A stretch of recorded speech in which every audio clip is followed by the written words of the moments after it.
Namaste students. I am Suchitra Purohit, Senior Teacher of Sanskrit from Mahatma Gandhi English Medium School. आज का हमारा विषय प्रत्यय प्रकरणम। पिछले class में हमारी जो प्रीवियस क्लास थी उसमें हमने त तवतु प्रत्यय ल्यप अनियर तुमुन कत्वा के बारे में पढ़ा था और आज हम क्षत्रि शानच प्रत्यय के बारे में चर्चा करेंगे।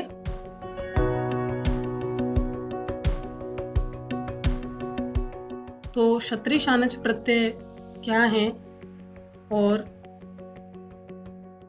इसके लिए एक सूत्र है लट क्षत्र शानचा समानाधिकरणे।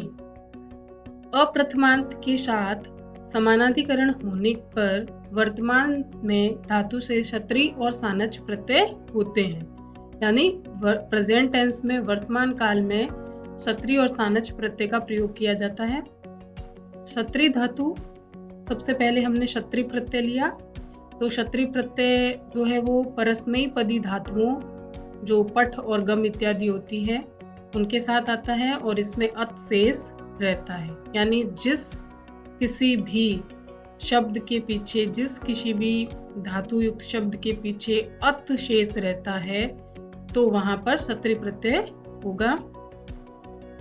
यहाँ परस्मयी पदी धातु का मतलब है ऐसी धातुएं जो जिनका संबंध साक्षात कर्ता के साथ न होकर के उसका संबंध कर्म के साथ हो, परस्मय पदी धातु होती है। तो ये परस्मय पदी धातुएं जो है वो पठ गम लिख भू ये धातुएं होती है। यहाँ पर एक टेबल बनाई गई है जिसमें धातु क्षत्रि प्रत्यय पुल्लिंग और स्त्रीलिंग और नपुंसकलिंग का विवेचन किया है। जैसे अर्च, अर्च यानी पूजा करना, अर्चना करना, इसके साथ क्षत्रि प्रत्यय लगाया तो पुल्लिंग में बना अर्चन, स्त्रीलिंग में बना अर्चंती और नपुंसकलिंग में बना अर्चन। उसके बाद गम, गम यानी जाना, गम धातु जिससे गच्छति गच्छता गच्छन्ति बनता है तो उसे क्षत्रि प्रत्यय किया तो गच्छन गच्छन्ति गच्छत, पुल्लिंग में गच्छन, स्त्रीलिंग में गच्छन्ति और नपुंसकलिंग में गच्छत। इसी तरह पठ यानी पढ़ना, इससे क्षत्रि प्रत्यय किया तो पठन पठन्ति पठन, पठन पठन्ति और पठत। और हस यानी हंसना, इससे क्षत्रि प्रत्यय किया तो हसन हसन्ति हसत,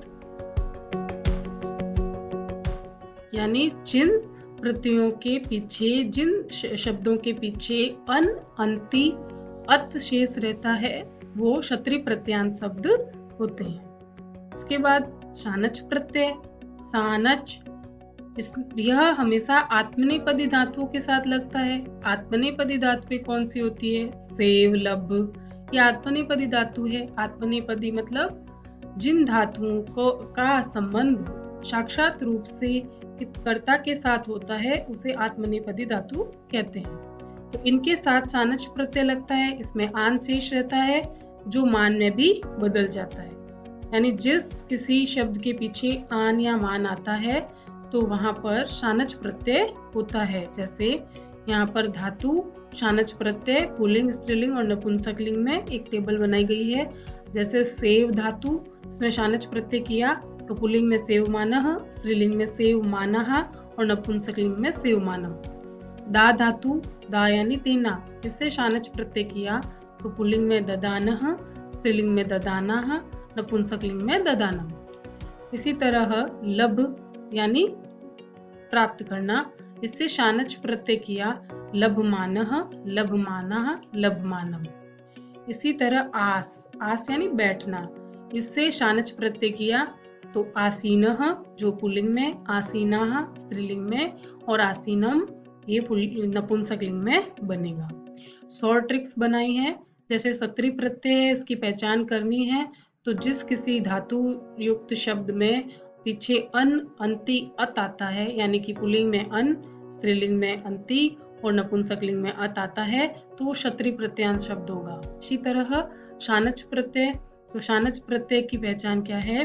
जिस किसी धातु से युक्त शब्द में पीछे आन, आना या आनम आता है या मान, माना, मानम आता है तो वो शानच प्रत्यांश शब्द होगा। इस टॉपिक के ऊपर कुछ एक प्रश्न है, प्रत्यय की पहचान करनी है आपको। जैसे गच्छत शब्द में कौन सा प्रत्यय लगाया गया है, तो यहाँ गम धातु और क्षत्रि प्रत्यय है। सेव मानम शब्द में पीछे मान आया हुआ है, इसलिए इसकी पहचान है, इसमें शानच प्रत्यय होगा। तो शानच प्रत्यय तो शेव धातु और शानच प्रत्यय। इसी तरह आसीनः है तो यहाँ आस धातु और शानच प्रत्यय होगा। इसी तरह हसंती है तो यहाँ पर हस धातु क्षत्रि प्रत्यय। सेवमाना सेव धातु शानच प्रत्यय। अर्चंती अर्च धातु क्षत्रि प्रत्यय। हसत हस धातु क्षत्रि प्रत्यय। आशा करती हूँ कि आपको ये टॉपिक समझ में आया होगा। धन्यवाद। शुभ दिन।